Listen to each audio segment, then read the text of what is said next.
So, hello. Hi, y'all. How you doing? It just took me an hour to figure out that when I hold up a box, it won't be backwards in the final video. Welcome to the Technologically Challenged. Your host, me. No, actually, welcome to Making It Look Harder Than It Is with your host, me. About 4 people said they wanted to see me do a cooking show, so this is for them, and times being what they are. Happy to oblige, because what the hell else do I got to do? Now, this is going to be the Sunday dinner episode, all right? I take Sunday dinner very seriously. I grew up in a house where everything came out of a box or a bag or a can, and so I take food and cooking and Sunday dinner and all that very seriously. We never miss Sunday dinner around here, not even in chaos. So, part of Sunday dinner is how I usually start making Sunday dinner. We don't start with dinner. We start by making dessert, because you got to get it done first. You get the oven real good and hot, and then you get the chicken in there, but that comes later. So, I'm going to make a berry galette. Now, what the hell is a berry galette? All right, it's a pie with no top on it. That's really all it is. Crust on the bottom, none on the top, fruit in the middle, bing, bang, boom, you're good. Now, this is the other thing about quarantine cooking. I can't get everything that I always can get because I can't even go inside of a grocery store right now. So I'm doing something that we call back home making do, okay? Normally, I would pick out whatever I put in my pie the day that I made it, or maybe the day before. I'd walk through the produce section, pick out whatever fruit looked best, and that would be what I would put in it. But being as I can't do that, I have to do the frozen stuff because I know it'll be decent. Last weekend for Easter, I made a frozen peach galette, and even though it hurt me in my heart a little bit, it actually came out really well. This time we're going to do the cherry berry medley. Here's the other thing you need to know. I refuse to make my own crust. You don't need to make your own crust. Before this, I never had time to, and during it, I don't have the energy to. So, good old Pillsbury pie crust. And here's the trick about these boxes of pie crust. Here's a little grocery shopping tip. These people are not sponsoring me. You get 2 crusts in one box. Well, that's either one pie with a top on it, as pictured, or 2 galettes. So I usually get the one box and make 2 galettes out of it. Now here's a tip on your crust. It needs to be cold when you roll it out. If it ain't cold, it's going to get sticky and weird, and it's not going to go in the pan right, and you're going to get frustrated and end up with a pie pan in your kitchen floor if you're like me the first time I ever did this. So, really, it's so easy. You just roll that sucker out. Here you go. Here you go. See this? Pie crust. Voila.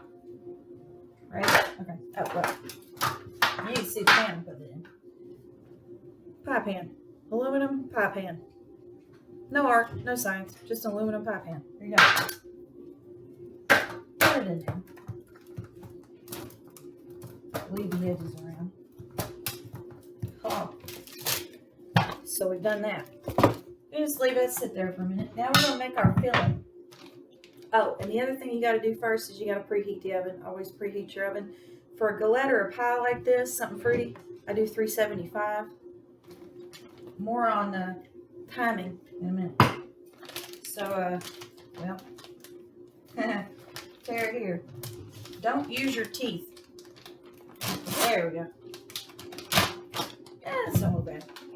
Oh, and if you're going to use frozen fruit, thaw it first. And it only takes about a half hour on the counter for it to thaw.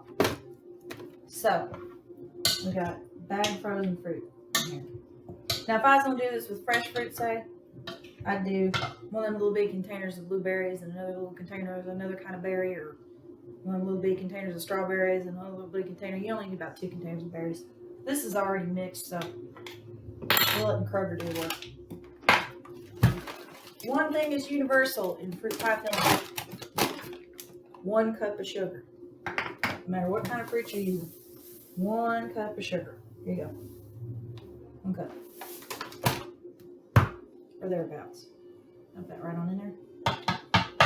Now, the other thing you need in fruit pies, the juice is cooked out and you're going to end up with something real sloppy and juicy, and it's not going to sit in the shell right. So what you got to add is starch of some kind. I use tapioca starch, and again, if I had it at the grocery store, oops, we drop things around here. Buy it at the grocery store, it's in the baking section. It's a pudding, but really you use it for fruit pies. And they're even really cool. They put how much you need for depending on what kind of fruit you use. I usually use about 4 tablespoons regardless. It's a good measure. If you do too much, it gets gloopy and weird looking because you want it to be Instagram pretty when it's done. So I do 4 tablespoons. 1, 2, 3, and 4. Back up there. No sprinkles. Okay. The other thing I like to do in my fruit pies is add a little something extra. And sometimes it's lavender, sometimes it's vanilla.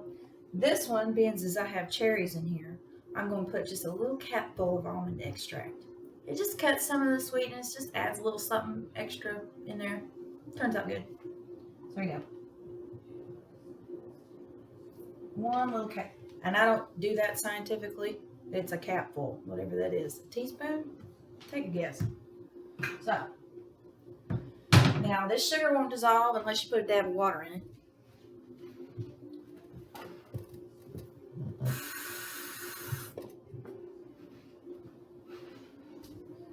So I just take just a teeny dab of water just to help it along. Mix that all up. Now, the longer you let your filling sit, the better it'll be. Let it sit for a half hour or whatever. See, normally I'd mix up the filling first and then pull the crust out, but I got reversed because I've never done this on video before, so y'all are just going to bear with it. Now, this is dissolving real nice. So you can see what I'm doing here. That's just berries and sugar and tapioca starch, and I know it looks like a hemorrhage, but I promise you it'll taste good. So, there's another little trick I like to do on my pies. Hi, buddy. What you doing? You ain't gonna get nothing. You ain't gonna get nothing. Just leave that over and sit. Oh, hi, y'all. This is my cat, Buddy. And every time I cook, he comes up and begs because he thinks he's gonna get cream because he thinks it's coffee time, but it's not coffee time and he ain't gonna get no cream. Say hi to the folks at home, Buddy. Hi, Buddy. Okay. Now, yeah. Sugar. Oh, honey. Now, inside my crust, which I did not make, I like to put just a little bit of honey. I don't know why. I don't know if it makes any difference, but it surely don't hurt. I just put it in a spiral inside the crust, just a dab.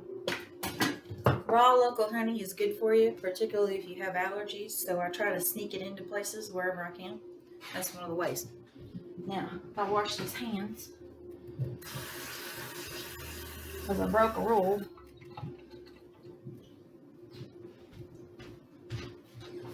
I picked up a cat while I was cooking.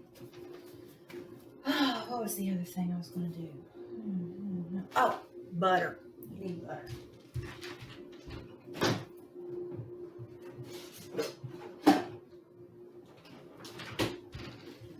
Here's another thing that will make your galette better. You chunk butter over the top of this bad boy before you put it in the oven. Cooks up like magic. So, again, preheated the oven to 375. Cheated on the dough. Okay. A little bit of honey in there. Make sure it's cold before you put it in your pan. Mix up our filling. 3 ingredients. No, wait. Berries, the sugar, tapioca, a little dab of almond. That's 4 ingredients. Okay. So we're up to 1, 2, 3, 4. We're up to 6 things now. But still, that's not bad. Alright, so just take this and put it into the pie shell, which I realize now you can't see, but trust me, I'm putting it into a pie shell. I'll get better at this as we go on.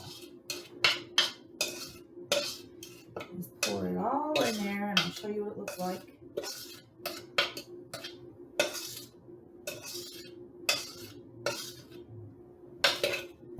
Now, there it is. It's in there. It's in the shell. You see that? You see that? Here, maybe I'll tilt the camera. Here. Is that better? There you go. You don't need to look at my midsection, but look at that pie. Ain't that pretty? Okay. So you sit that there. Now you fold it, since you're not going to have a top on the pie, but you still got to keep the insides in. So this is real scientific and real complex. You just take these edges right here. You just fold them right on over the top like that. Takes like, what, 4 seconds? Super hard. Super, super hard. But see, when it comes out of the oven, it's going to look like you spent so much time on it. Now, I'm going to chunk the butter on top. Get a stick of butter. I like real butter, as you can see. So, I don't do anything fat-free, sugar-free, gluten-free, any kind of that kind of thing. Maybe I should. I don't know. Maybe I'll reconsider when it's not the fucking end times. All right. So, just put a little weird face man, 4 or 5 pats of butter on top of that. It's going to bake up real nice. And then stick it in the oven. So, like I said, 375, and I do it for about 40 minutes, and then I check it. Now, one of the coolest things I ever got for my kitchen was this oven timer. I had never had an oven timer before. I used to just guess. But my boyfriend got me this as a stocking stuffer for Christmas, and I can tell you right now, I've used it every day since. If you don't have a timer on your stove, which I don't, use this bad boy. It has kept me from burning and ruining stuff because it's so easy to get distracted, and particularly these days it's easy to get distracted, and I don't know how many times I've walked away from something in the oven and only come back when the smoke detector was coming on. So you don't want to do that. Get yourself an oven timer. It's like $3. Or set an alarm on your phone, which is what I used to do too. But I don't like having my phone in the kitchen because it's dirty and you get your hands on it. And, no. Get an oven timer. $3. Save a life. So I'm going to let that sit for 40 minutes. The next segment of the video will be what it looks like when it comes out, and my little conversation about whipped cream versus Cool Whip. I have opinions. I hope you'll tune in to see. Thanks, y'all. See you in a little bit. Okay, so we're back. I just pulled the pie out of the oven. Excuse me, galette, because it's a topless pie. I'll give you a better shot of it in a second. I just don't want to burn anything. So it ended up cooking for about 45 minutes total in a 375 oven. And here's an important note about ovens, by the way. I have a gas oven.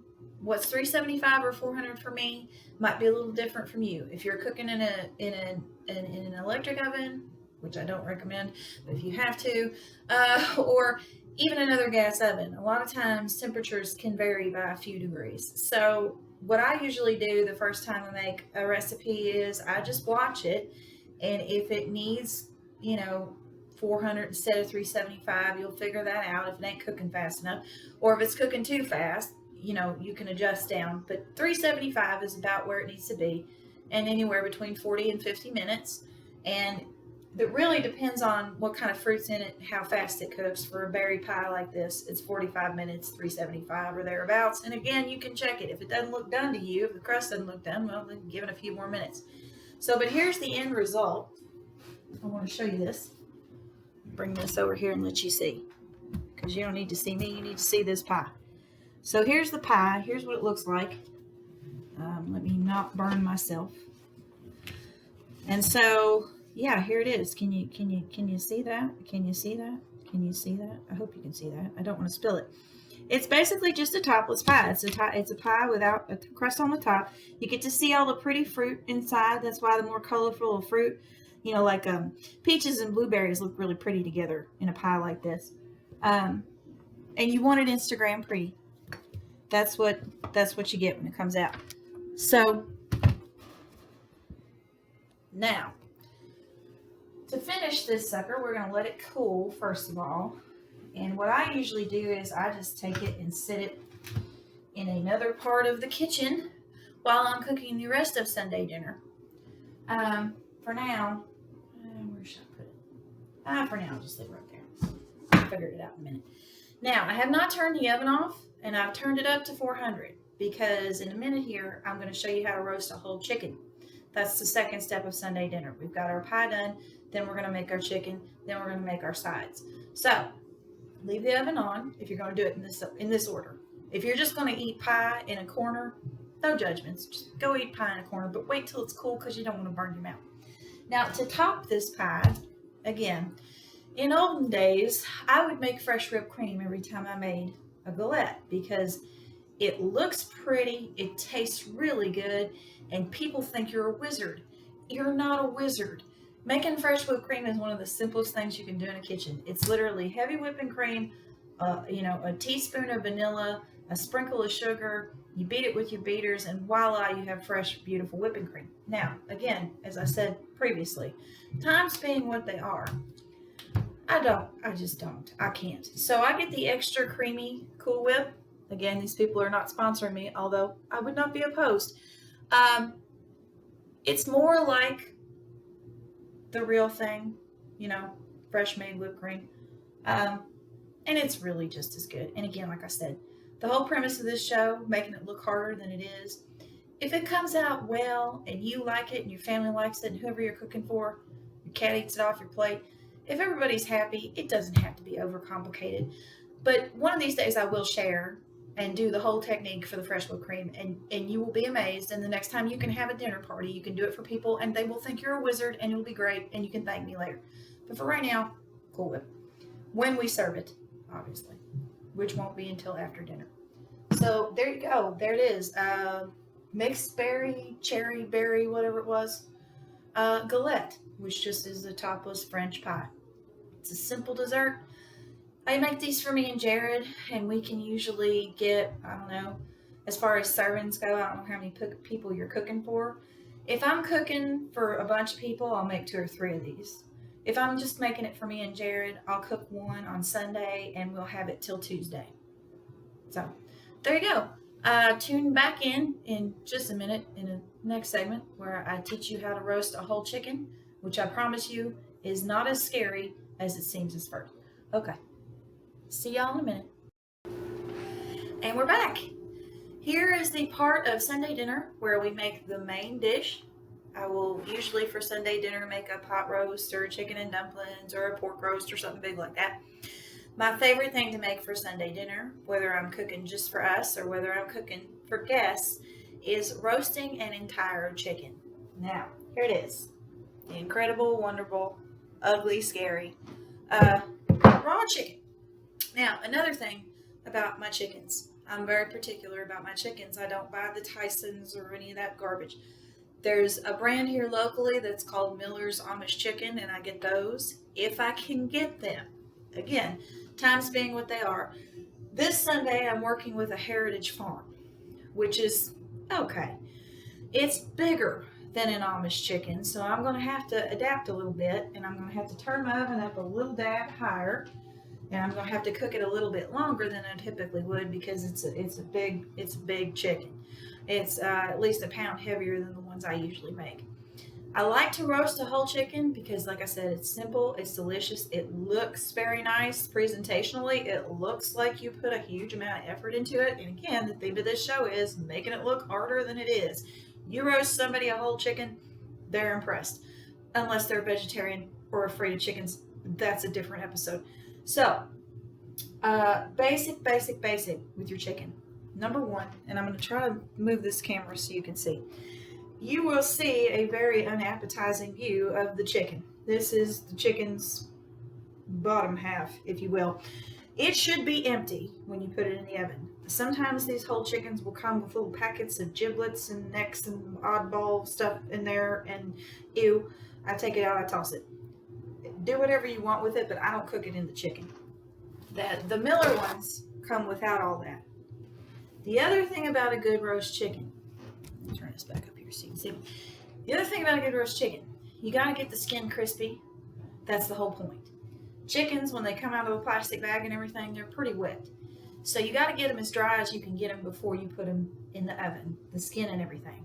Because if you don't, that's going to make steam and your skin's not going to get real crispy. So the the paper towel, which these days can be worth their weight in gold, is your best friend for drying your chicken.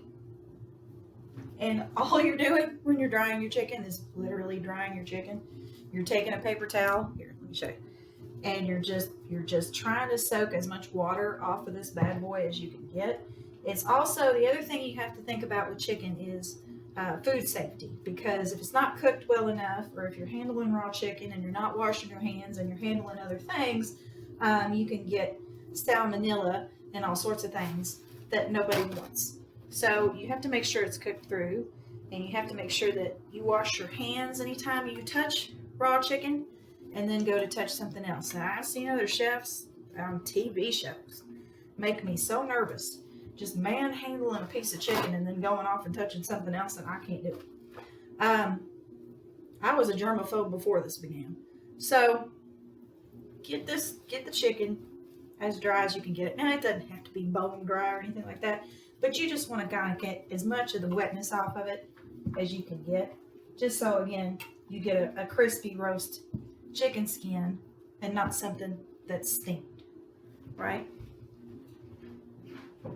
So I'm going to come back here, and you're not going to see me, and I'm going to wash my hands, because we're doing this in an apartment kitchen.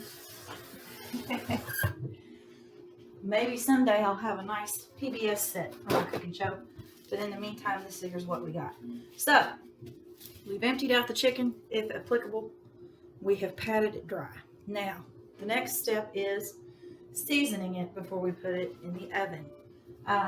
Like I said, normally when I do a roast chicken, it's a little bitty 5-6 pounder, and I do it at 400 for an hour, and it comes out pretty much perfect. This boy is maybe 7 or 8 pounds, so I'm going to do it at 425 for maybe an hour 15, somewhere thereabouts, up the cooking time, depending on the size of the chicken. But the preparation before you put it in the oven is the same. I dry it off, empty it out, dry it off, put it in the pan, dust it with salt. Just sprinkle salt over the surface of the skin of the chicken. Just like that. No big deal at all. Pepper. Basic. Simple.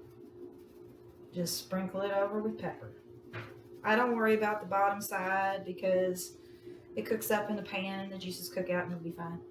The other thing that I love to use in my cooking is a French thing. It's called herbes de Provence. And it's got all kinds of stuff in it. I'm not even sure what all the herbs are, but it just gives you a nice real herby flavor to it. So I sprinkle some of that on too. And I really just dust it. You don't want to overdo it with any of this stuff. Like I said, less can definitely be more. You don't want to put it in there plain, but you want to give it a little pizzazz. The other thing I like to do, just a dab of, is I found this sea salt infused with herbes de Provence. I just put a pinch of that on it too. And that's it. That is literally it. I don't stuff it with anything, although you could. In times when I felt fancier, I've taken some fresh rosemary and shoved it up its butt, but honestly, I don't think you have to do that. I mean, you can if you want to, but you don't have to. This is a cast iron. This is Lodge. I love cooking with cast iron, and I love Lodge. So Lodge, if you want to sponsor me, hey, I like your red stoneware. I'm going to put this in the oven.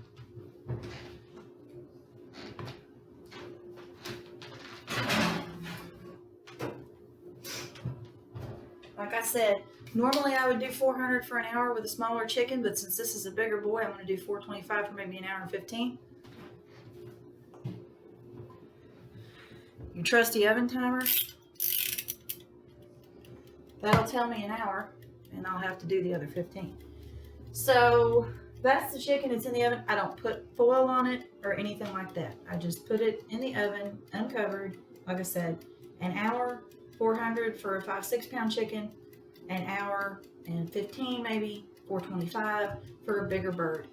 If you're afraid that the bird won't get all the way done or isn't all the way done, when you pull it out, the best way to check it is to just take a little nick into the side of the breast and just cut into it real carefully and make sure that there's no pink, that it's all cooked through and white. Because again, chicken is the one thing you don't want to mess with from a food poisoning perspective. It has to be done all the way through.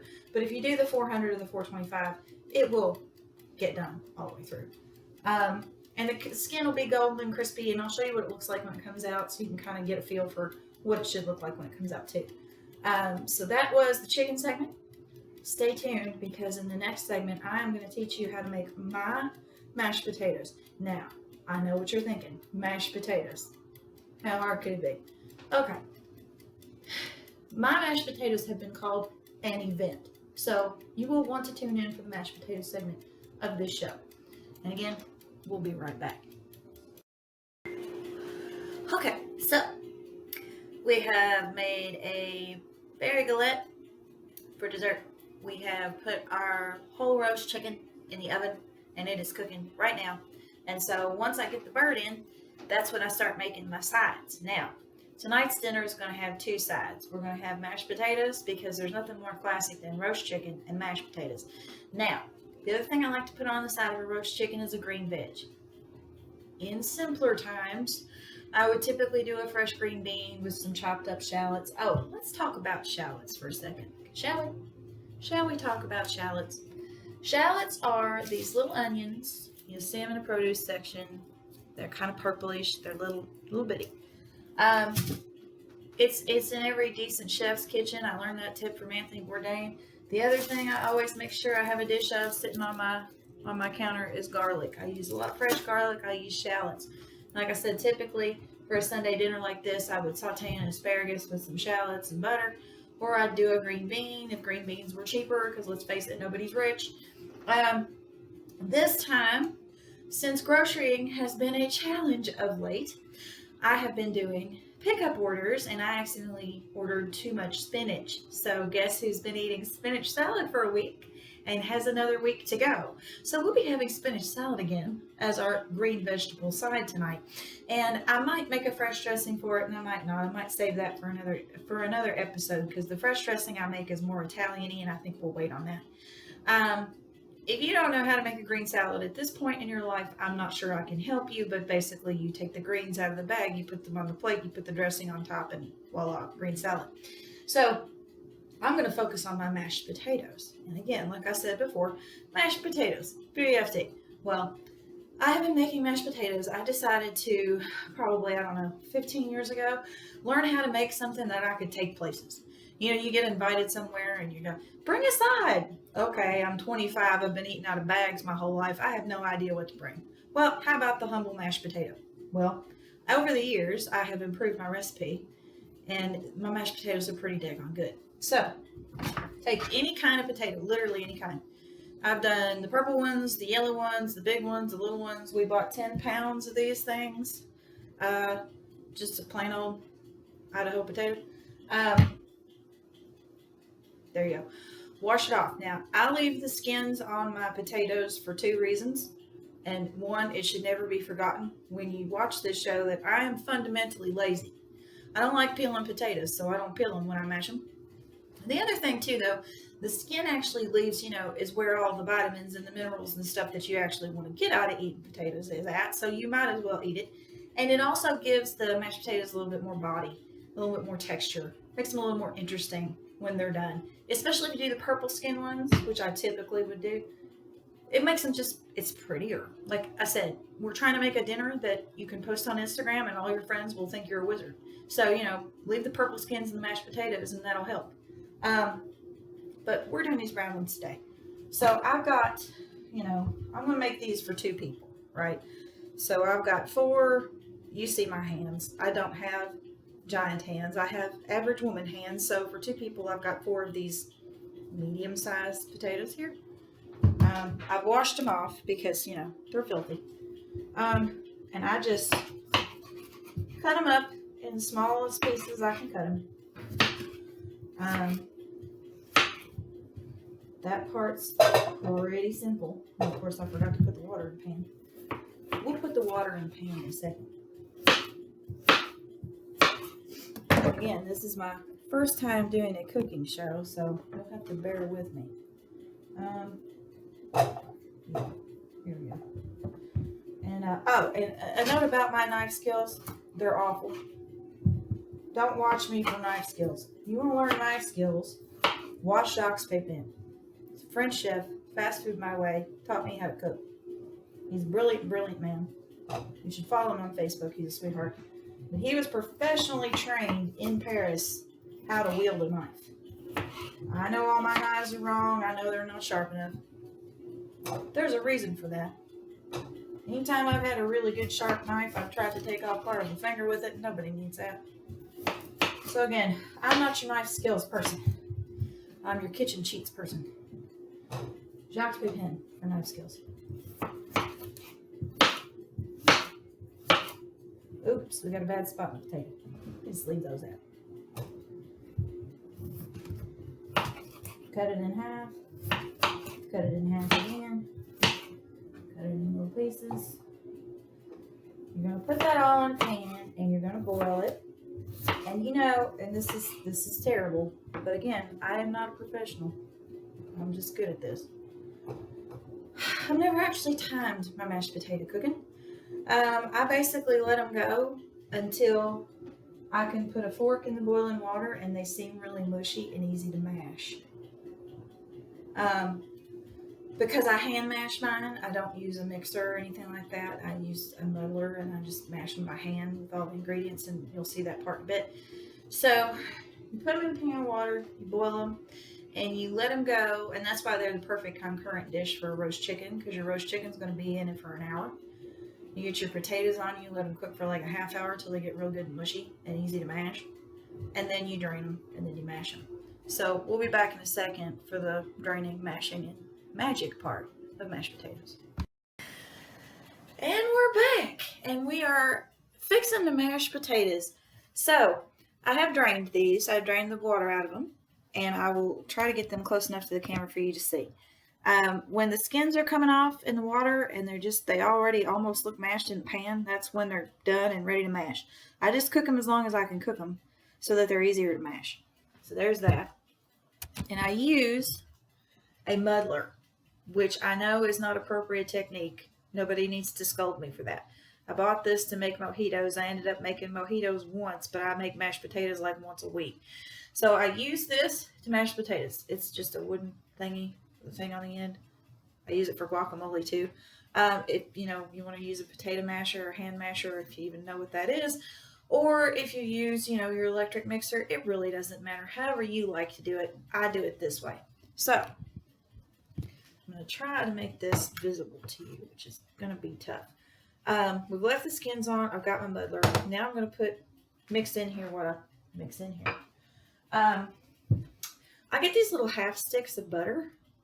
They're just really handy. But if you have a whole stick, that's fine too. For my mashed potatoes,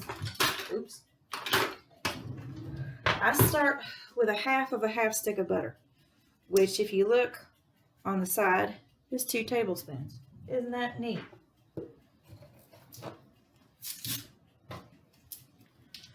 So drop that 2 tablespoons, half stick of butter, or thereabouts in there. The other thing I put in my mashed potatoes is not milk. It is sour cream. I like to use sour cream in my mashed potatoes. And I don't have a scientific measurement for this. This here is a big spoon. So I start with 2 of these big spoons. You don't want to overdo the sour cream because then they'll get too gloopy and stuff. But I start with 2 serving tablespoons, not actual scientific tablespoons. Salt, I sprinkle them with salt. And again, salt is your taste. Maybe you like more salt, maybe you like less salt. This shouldn't be too salty though. And black pepper. And again, if you don't like black pepper, you can leave it out. I like to give it just a little bit of kick. And so then you literally just mash the potatoes. What a concept. And I'll show you what they look like once they're all beat up. Now, as you're working and mashing, if they feel a little dry, you can add a little bit more butter. You can add a little bit more sour cream. Again, like I said, Start with less and you can add more. If you start with too much, you can't take it out. And we're not going to boil any more potatoes tonight. So start conservative and add more if you feel like it needs it. So these are pretty easily mashed because, like I said, I let them cook long enough for them to be easily mashed. And I just kind of mash and mix as I go. It's good for your bingo wings. So I know this part is probably not very exciting for you to watch, but it is critical. And kind of stir too as you go to make sure that you get your salt and your pepper and your sour cream and your butter kind of evenly distributed through the potatoes. Now, there probably will be a few lumps in your mashed potatoes, and I know some people are really picky about that. I don't tend to be. And you mash them and leave them as lumpy or as non-lumpy as you want. It's really one of those things that you can kind of adjust yourself. But mash them up and stir them up pretty good. And I'll show you right now what they look like. See, that's already pretty much mashed potatoes right there. Not very hard. Now, take a taste of these bad boys. Normally, I would stick my finger in there and see what they needed, but since this is a cooking show and I don't want to encourage any bad habits, I'll take a fork and I'll try it that way. But normally, we do it the other way. What do they need? They need a dab more butter. And then you put a dab more butter. Again, a lot of my cooking is not scientific. It is instinctual.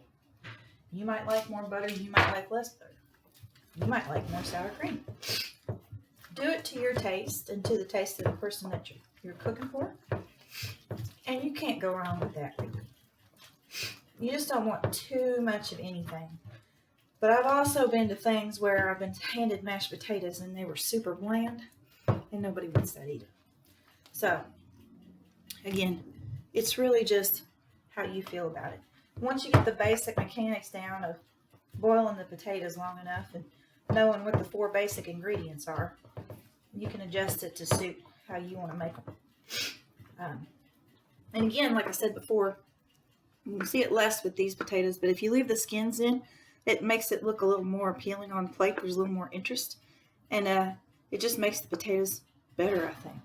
So, again, I'm going to try these now that I've added a little butter. I'm going to add just a dab of sour cream. Not even a whole one of these. Just to clean off what's left on the spoon. And that's going to be enough of that. And I might add just a touch of salt.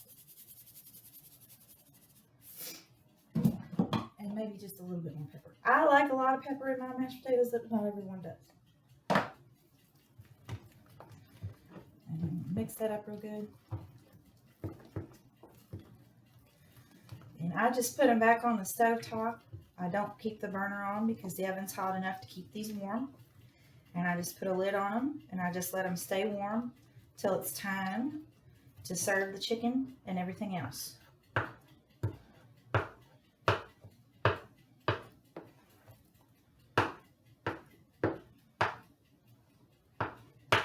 And there you go. My mashed potatoes. They're good. You'll have to try them sometime. There you go. We'll be back in a second. So, hello, we are back. It has been approximately an hour and 25 minutes because, again, this bird was really big, and so I wanted to make sure it cooked through.